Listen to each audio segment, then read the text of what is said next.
I need to write down the album trifectas because I didn't do that for 1969. Was it Abbey Road? Was that it? Uh, Arthur?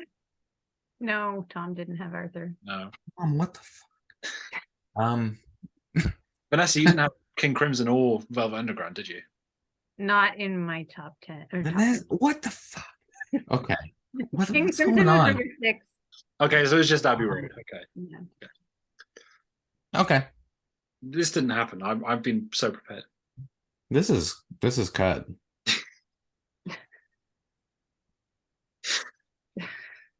Is it cut? Are we live? Yes, it's cut.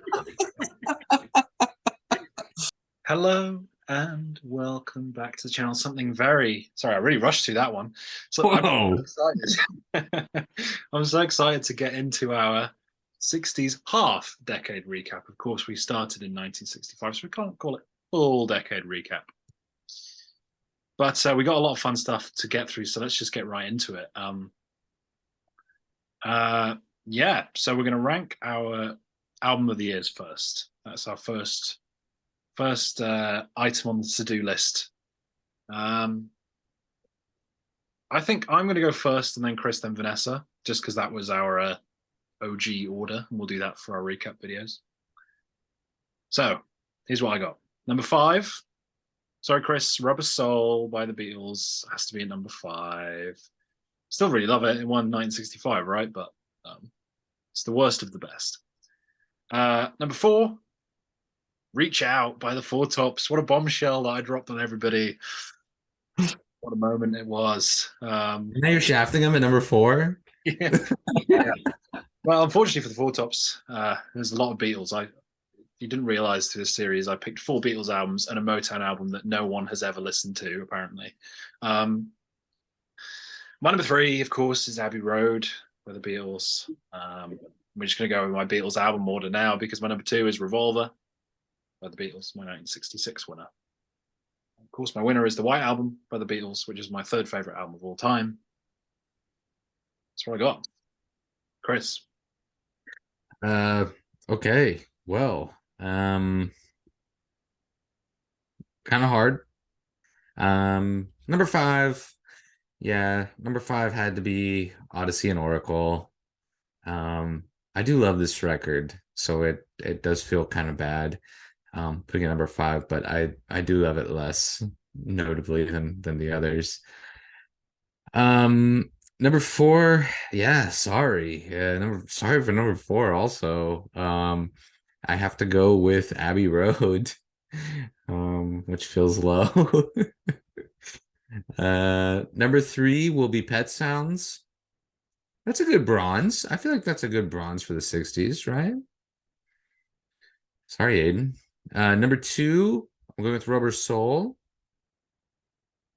which means number 1 is Velvet Underground and Nico. It's the best of the winners. Album of the decade, you could say. Yeah. Why wouldn't I? You just did. I did. There you have it. Sorry to give you this burden, but you got to pick. Yep. So I guess number it wasn't really that hard to pick number 1. I know people aren't going to like my choice, but that's fine. Number 5 will be Highway 61 Revisited, unfortunately. I love it, obviously, but yeah. So number 5. Number 4 will also be Abbey Road, unfortunately. Number 3 will be Music from Big Pink. Number 2, Revolver. And number 1 will be Forever Changes. And I'm not sorry.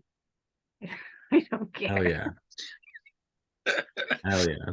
I mean, yeah, exactly. You got to just pick what you want. So there you go. Those are albums of the decade. White Album, Velvet Underground and Nico, and Forever Changes. I love. Now on to Song of the Decade. Now, Song of the Year picks. My number 5. It's going to be In My Life by the Beatles. I'm sorry. I love it. It's a perfect song, but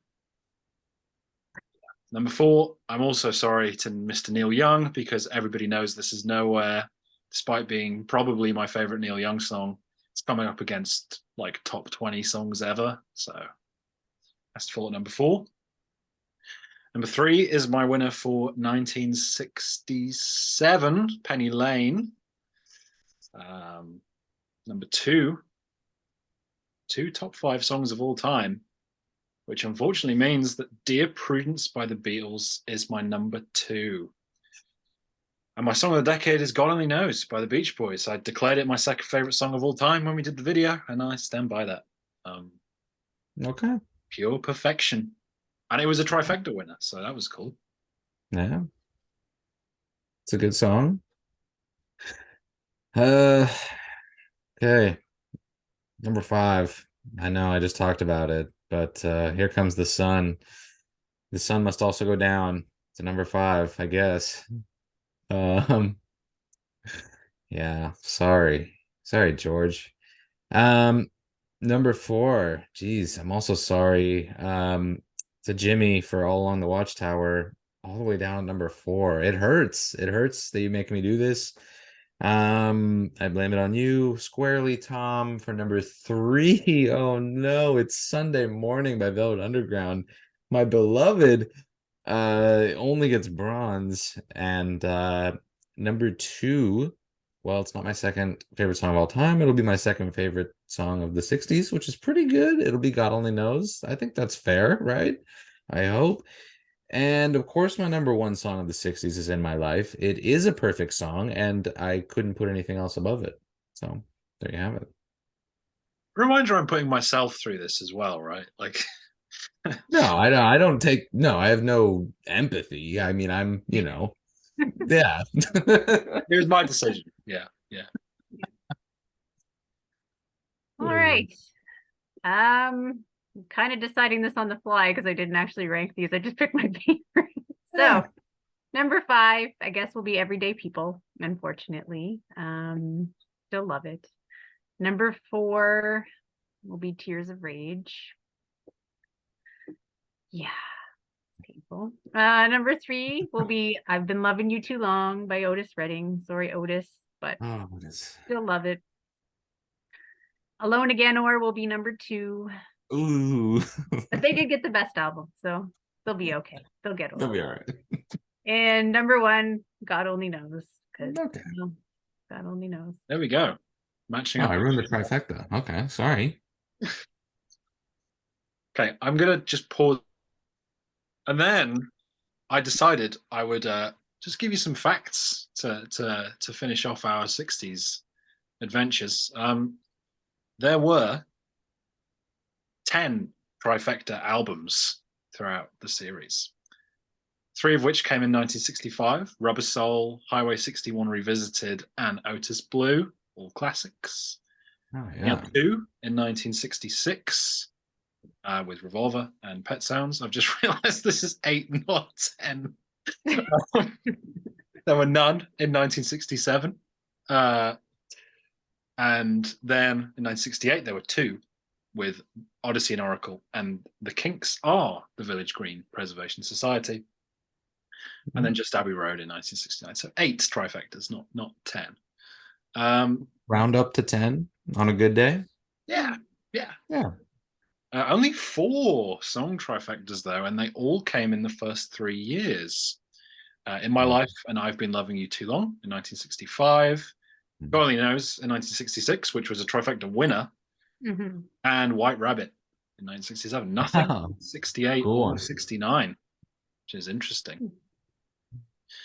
And then, yeah, just some little tidbits on mine and your guys' stats here. As for me, I nominated every single Beatles album eligible, so I had 7 Beatles nominations. And the next most was 2, which was shared between Bob Dylan, Simon and Garfunkel, and the Velvet Underground. Wow. Chris definitely had the most variety. You nominated the Beatles 4 times, and you had so many artists on 2 nominations that I couldn't be bothered to list them all. But know that Nina Simone was one of them. So. Oh yeah. Well, come on. And then Vanessa, you had the Beatles 5 times, so more than Chris, but less than me. And then your next most was Bob Dylan with 3, and the Kinks with 3, somewhat surprisingly to me, anyway. Oh. And then songs, obviously, all three of us had the Beatles 5 times because one per artist each year. Yeah, sure. I had the Beatles with 5. Next best for me was actually the Byrds with 4, which I thought was pretty surprising. And then the Beach Boys and the Who with 3 each. Chris was the only person who nominated another artist as many times as the Beatles. So he had the Beatles with 5, and he had the Kinks. He nominated the Kinks every year. Did I really? That's Yeah, cool. I yeah. felt like I was like harder on the Kinks than you guys. I didn't really talk about like face to face. Okay, cool. Yeah, I'll take it. Of And then obviously you had Nina Simone with 3 and Otis Redding with course. 3 as well. Well deserved. Yeah, yeah. And then Vanessa, you had the Beatles with 5. You had the Byrds with 3, and the Kinks with 3. So yeah, I nominated the Byrds more times than Vanessa. Chris has now officially said that the Kinks are as good as the Beatles. That's what you. I said that verbatim, I think. I Yeah. So, how do you guys feel about the '60s, exiting the '60s and going into the '70s? Chris, you first. Yeah, I feel good. I feel like I had a great listen through. I had a lot of new discoveries as a result of this project, which I'm grateful for. I'll be sure to add them into the rotation. The 60s is something that I've, I guess I don't revisit all the time. It is like a happy place, and there are definitely those notable records, but to kind of expand that repertoire a little bit and have a few more records to in the grab bag, so to speak. It feels good. I'm really happy about where we landed, but yeah, obviously I think the 70s introduce a lot more variety, and very excited to get into different recording styles and different artists, and all sorts of genres that explode due to the drugs of choice changing, the social mores of society changing, and whatever else was going on. I wasn't around. I don't know what I'm talking about. I'm excited. I think, yeah, it's interesting you say that because I think 1969 is the beginning of a new era, right? It's like kind of the soft beginning of the '70s because I kind of mentioned the end of '68. I was like, this is a lot of Baroque pop. And 1969 is kind of like, hey, there's loads of other things going on. Like you have Led Zeppelin debuting, David Bowie's kind of making his mark on the world, Neil Young going solo and doing some interesting things. So yeah, Vanessa, thoughts on the '60s and thoughts on the '70s going into. Well, the 60s went a little differently pretty well every year than I kind of expected. Like I had set albums in my mind that I thought would go in certain orders, and every single time I switched it up and found new things about old favorites, or found some old favorites that I didn't like as much as I thought I did. And so it was really, really kind of cool to go through and challenge my own perceptions of the time that I already had. And I didn't find too many new favorites necessarily, but I was introduced to some new stuff that I hadn't listened to before that maybe someday could become up there with my favorites, or just solid listens anyway. It's always nice to find good albums, right? But yeah, I mean, a lot of what I picked was stuff I already knew and already loved, but where it fell and my feelings on it did shift quite a bit, which was cool. I'm happy to go through and officially do that because I never really have. So enjoyed that. The 70s, I'm looking forward to seeing just how crazy that's going to get, because I feel like it's going to be even more crazy than the 60s for me, as far as like challenging what I think I know about myself and what I love. So it's fun. Yeah, I guess we'll end this. Any artists that you want to shout out that didn't quite, make a big storm on your lists as much as you wanted? I mean, obviously, I've mentioned my big two, which were the Byrds. Really sad. Literally finished 6th in 3 years. Like, can't write that. And Aretha Franklin was a sad one for me. To not have. She had 3 great albums, and none of them made my list. So, yeah, I don't know. Any thoughts regarding that? Yeah, not a whole lot specifically. I do feel bad. In 1968, I missed I Would Rather Go Blind by Etta James, which is just really one of my favorites. I think it's beautifully painful. So I'm sorry, Mrs. James. I don't know. Yeah, I'm sure others will come to me, but no regrets going into the 70s. I think it would have been nice to get more country on my list. Like Loretta Lynn just missed a couple times, Dolly Parton too, but she's not quite in her stride yet, so it makes sense. One song that I kind of wish I'd had on last year instead of the song I picked was Days by the Kinks. Wasn't Yes, even thinking true. about singles, so I totally forgot about that one because that would have been my pick over the one I picked, but well. Yeah, Days is a banger Mm-hmm. for sure. Yeah. I still Alison Crane, as they say. I still stand by Picture Book, but Days is great too. Yeah. I mean, my pick's great. I just would have picked Days. Picks are perfect, but Yeah. Yeah, it's funny how you say, Vanessa, that you would have picked more country if you could. Compared to a lot of people, I think you've picked more than they would have. But I that's cool. know. That's cool. Yeah. We're going to get more of that in the 70s, and I'm looking forward to it.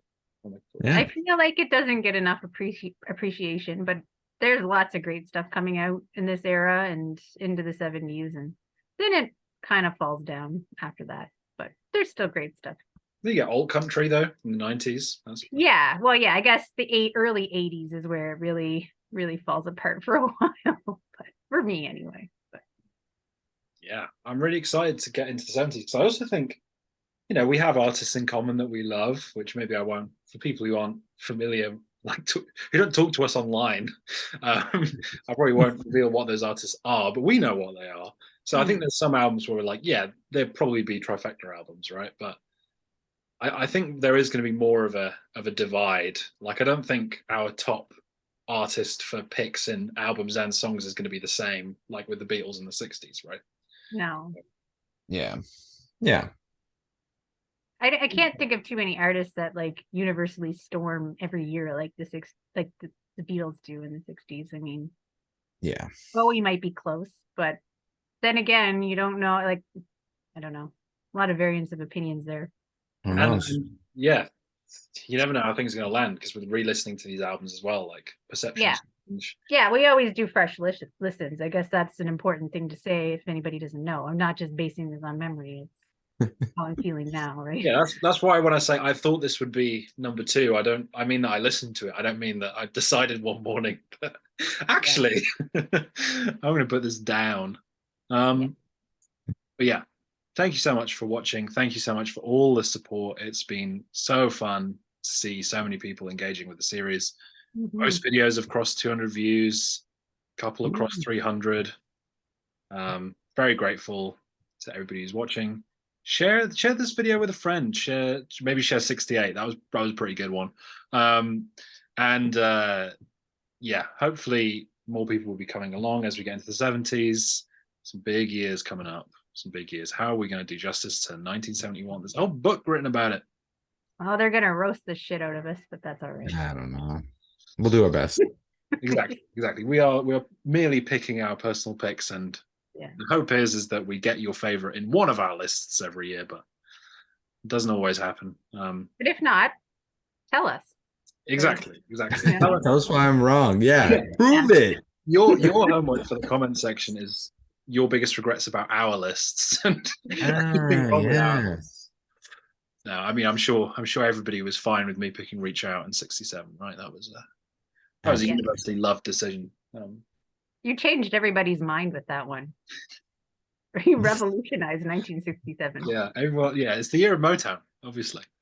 So yeah, thank you very much for watching. Hopefully, we'll do another, more conversational style video like this for the 70s in like 4 months, whenever we're done with that. 5 months, I don't know.